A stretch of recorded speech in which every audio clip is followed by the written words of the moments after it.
So I'll pick up where Mark left off. But first, let me express my thanks to BBJ. Thank you for putting on this event. Thank you to all of you for coming. I think to add a little twist to what Mark said, every business is unique, okay? And there's a lot of information out there, and there are metrics, of course.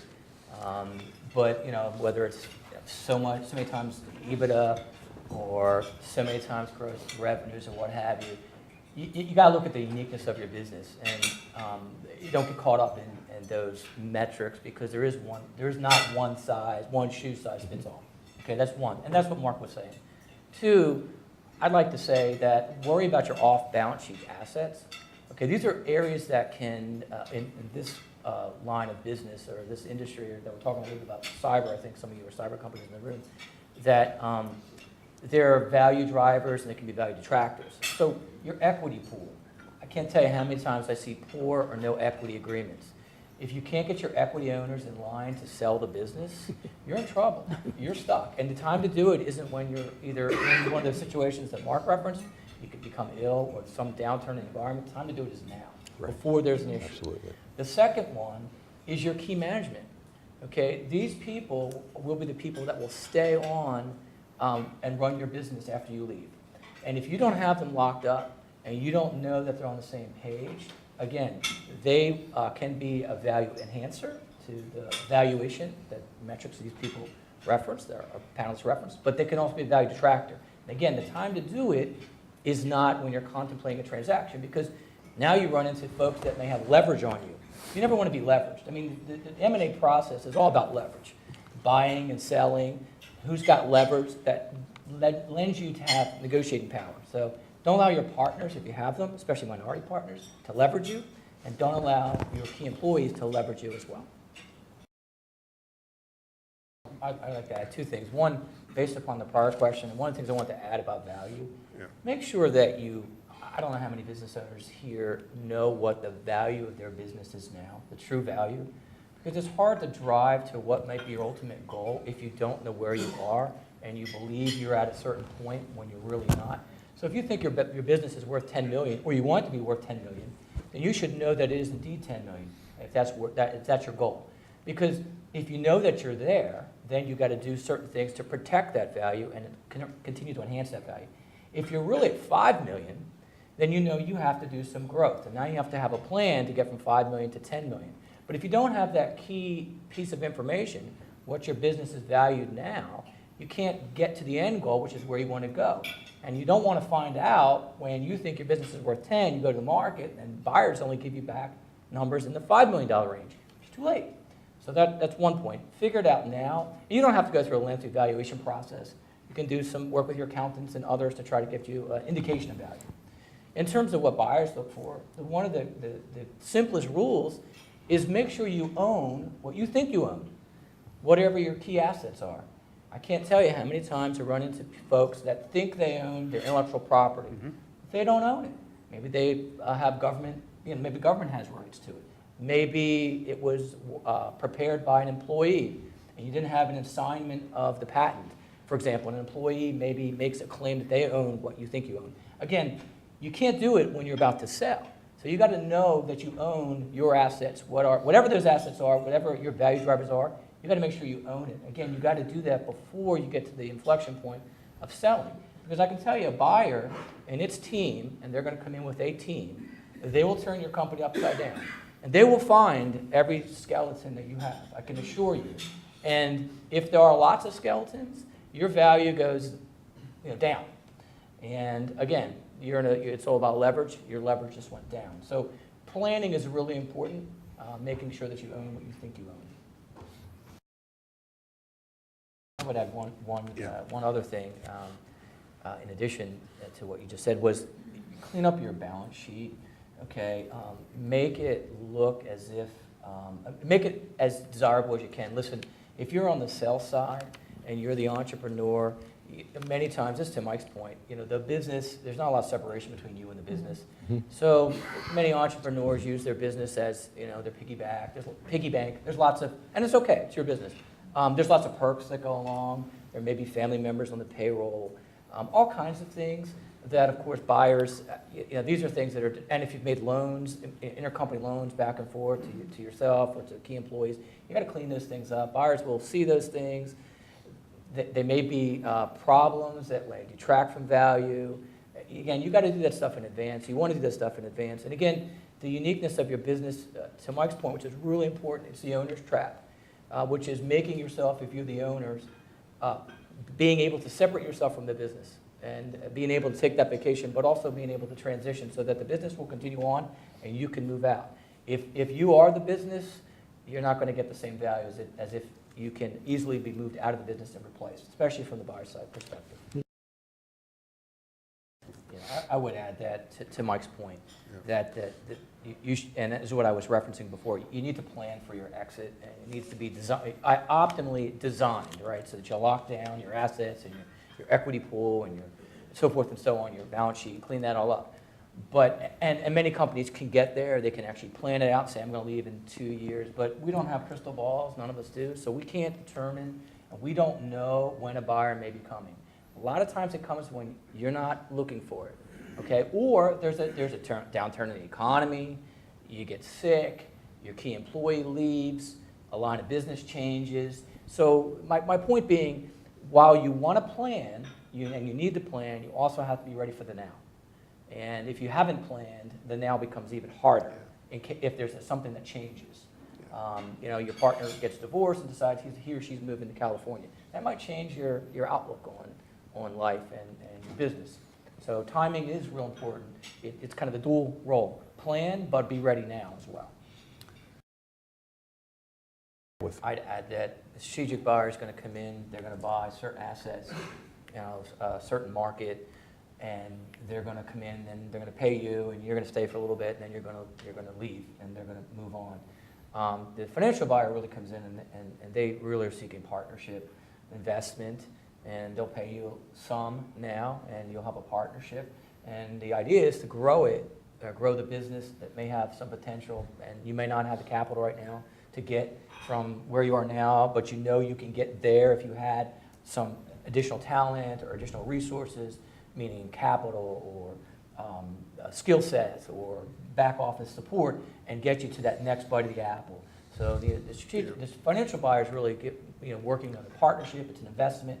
Hopefully you as the seller may have 2 bites at the apple if it's done right.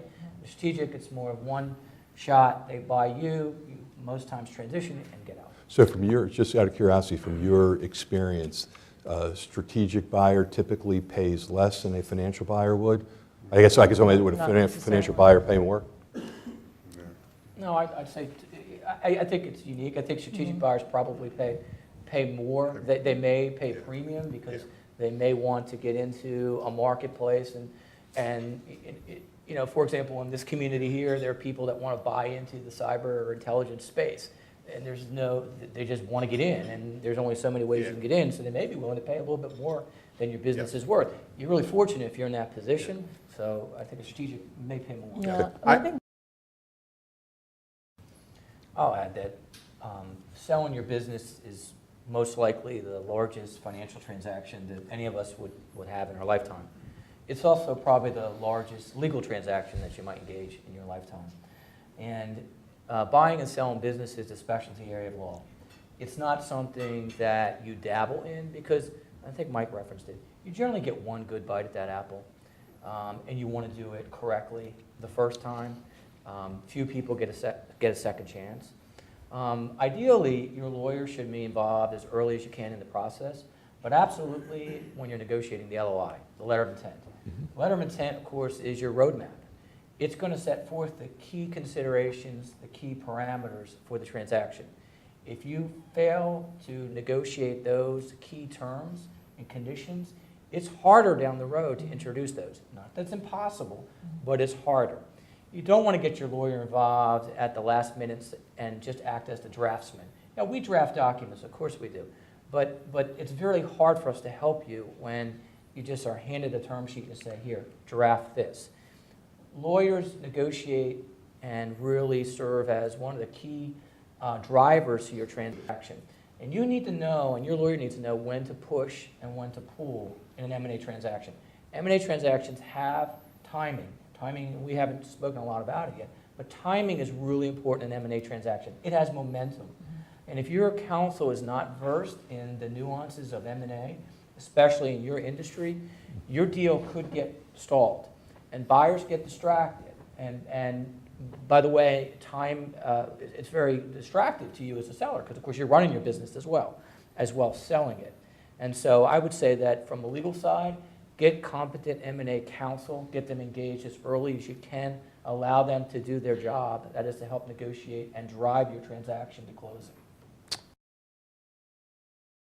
I would say, let me offer this, to the extent you can't determine that, and if a buyer cannot determine it with certainty, they structure the deal accordingly.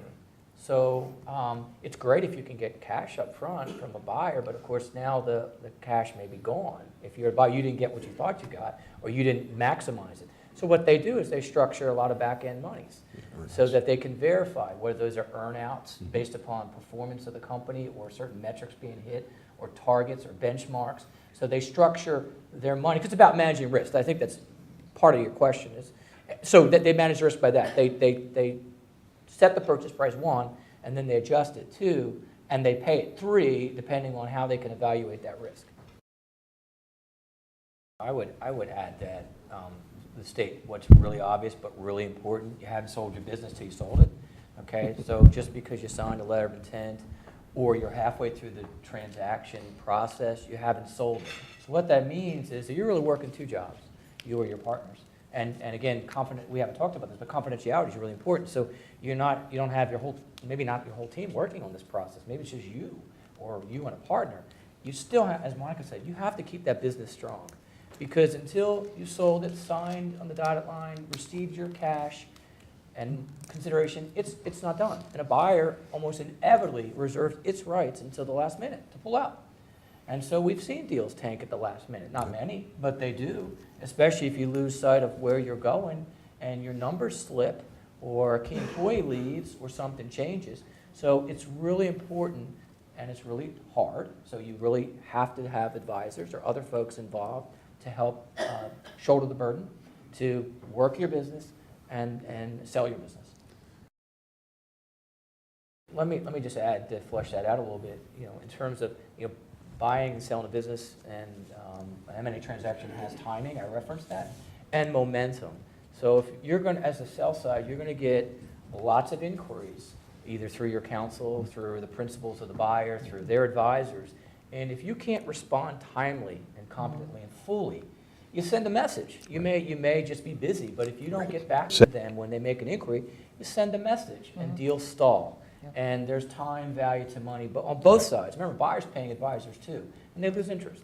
And it may just be because you just were overwhelmed and not able to get back to a buyer, not because you were trying to send a message. But messaging and flow in an M&A transaction is really important because there is a timing and there is the push-pull factor. And you got to know when, and from a sell side, time is also your enemy. Because something could happen, it could get out in the community, so you have to push and you have to have your advisors drive this transaction home.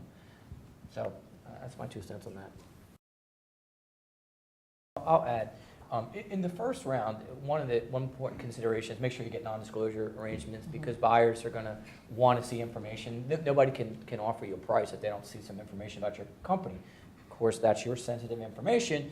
And you have to be able to discern rather quickly whether or not this buyer is serious and not just a tire kicker, trying to find information out about the industry or you or what have you, or not. So you got to discern that quickly because, again, it's a time-intensive process. But once you find a buyer, there's 5 phases that you'll go through. One is a letter of intent. I referenced a letter of intent a little earlier, but that's really your roadmap. Make sure you know what you want and get it in that letter of intent, okay? And once you get through the letter of intent, you're going to next get to due diligence, which some of our colleagues referenced up here. Diligence is really important. You don't want to shortcut diligence here. You really want to tell the buyer everything. It's really counterintuitive to the way you run your business. You keep things confidential. But in this situation, you want to open up your books and your records and show the buyer everything, the good and the bad, if you didn't have a chance to clean it up prior. Because you don't want a buyer to come back and say, if I had known this, then I would have done that. That's not good. So disclosure is your friend in the diligence process. Show them everything. We'll figure out how to deal with it. You get to contracts. lots of contracts, lots of paper in the typical M&A transaction. But you'll have some sort of purchase arrangement and ancillary documents, employment arrangements, and competition arrangements, and so forth. You really need your lawyers and your other advisors to be heavily involved in those things because they're deep. And there's, words have meanings, so you want to make sure you get what's in the letter of intent in there. You also want to make sure that whatever you disclose, and the buyer will use the disclosure process as a means to form the agreement. It's the base of knowledge. These agreements are customized agreements. They're not ones you take off the internet. One stock purchase agreement is not the same as the next. And you really got to have your counsel and your advisors involved in the diligence process, because if we don't have the same base of knowledge as the buyer, we can't help you. We won't know why it is they're asking for this special indemnification, for example. Then you need to drive the closing, because you don't want the deal to lag or languish from your perspective as the sell side. Deals get out there, transaction has a momentum. You got to get the closing, and you got to, because, for example, you may have consents or other things that rely upon third parties. And that's always the point where, as you as a seller, you're all in. There comes a point in time when, if it doesn't go through, you're in bad shape, because there comes a point where you have to go out to the third parties, because you may have to talk to your contractors, you may have to get consent, you may have to go to your landlord, you may have to go to your bank, and it's just part of the deal. So the last part, of course, is you get the closing, hopefully get your money, real important, that's like rule number one, make sure you get your money, and then, of course, it's post-closing. Don't forget about post-closing, because as I referenced earlier, some of your dollars may be on the backside. And if you don't dot the I's or cross the T's and hit those benchmarks that you're supposed to hit in the post-closing plays, then you may lose monies. And so those 5 phases are what you typically see. They can be shortcutted or combined, but they're distinct. And you really need your advisor group to be part of those 5 phases. From my perspective, I'm seeing a number of combination of equals.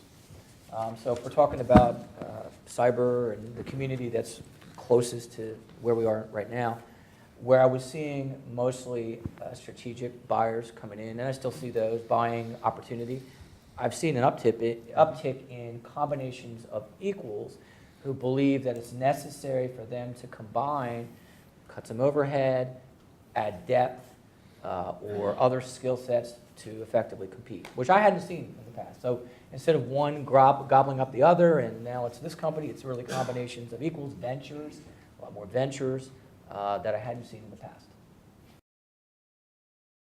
Let me add also that acquisition is a growth tool. And so, the way we're talking here, it's usually, I feel like it's the bigger company coming in and getting the smaller company. But if you're a smaller company, you can make acquisitions, and there are lots of even smaller companies, to Mike's point, where smaller companies are having harder times to survive. You can pick up really good assets, good people through an acquisition, accelerate your growth curve by, and it doesn't have to cost you a fortune, by making acquisitions. So I would say, if you're a smaller firm, don't necessarily rule out the fact that you can make acquisitions and you can grow through acquisitions. Those deals are out there, and you should look at them as a means to grow your company. Yeah,